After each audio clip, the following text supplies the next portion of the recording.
The impacts of plastic waste polluting our planet are far-reaching and devastating. We'll be drowning in plastic unless we take action now.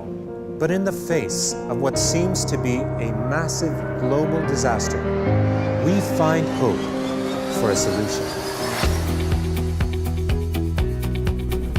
At the moment, we're traveling to the province of Saraburi, which is the gateway to the populous northeastern region of Thailand. There we're going to meet with the founders of the company Sepco Industries. สวัสดีครับ สวัสดีครับ Good afternoon to you. Good afternoon, Dr. Mehta. Thank you so much for having us here today. How long has this really been going? When did this process actually begin? The pyrolysis system been with us for many years. The first generation 15 years ago, with that one is still working. It's still working. It still works. Still make money for us. It's still making money. So Yes, it's of course. producing fuel right now. Of course, we produce the fuel, put into our car, send it to the farmer, send to the logistic company. I would like to introduce the Chief Engineer Officer, and he is the man behind all the success in here. Mr. Thawat Kulabut. He won the first gold medal for the innovation of this system. This is the first generation. So we use firewood to generate the heat for the system. We need the heat to melt the plastic to create the smoke, and then after that we take it out to distillation later on. So this is second generation, a little bit different because of that one we put it in the factory, and this one we put in the closed area here. We need to know there is the emission leaking out from the system or not. Basically to make it run cleaner. Cleaner, improving for the emission. So this is the third generation model. But this one we have 10,000 liters a day. So this is the first model that you expanded production to 10,000 To liters per 10,000 day. liters a day. This is the what we call the last generation of the batch system.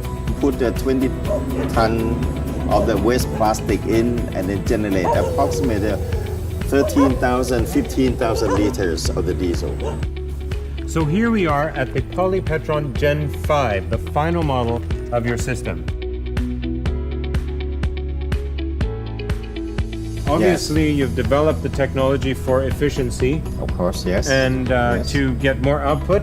20 tons of plastic, you can get at least 15,000 liters up to 18,000 liters. The important thing about this is that it's running continuously, non-stop. Non-stop, 24 hours a day. The first one you might get some smell, some odor system disturb you. But second one a little bit like that, but the third one, the fourth one, the fifth one is nothing coming out at all. If it coming out, we reuse it again in this one. Okay, so everything's running cleaner and more Cleaner, efficiently. more efficiently.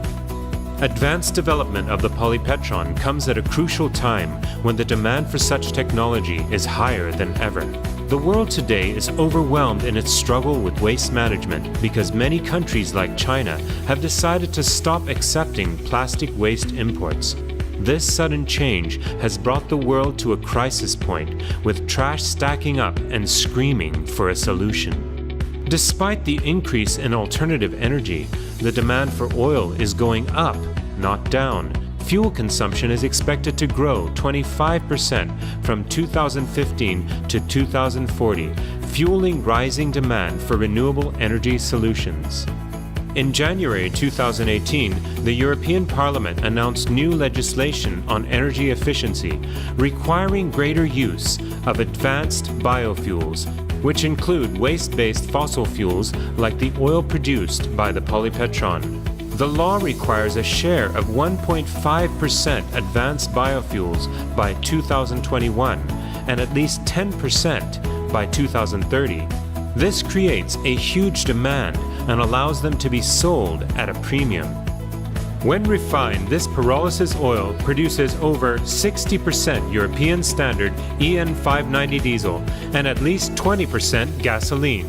The remaining byproducts of gas and char are not wasted, but reused to further heat the reactor, bringing a sustainable, renewable, clean and efficient production process.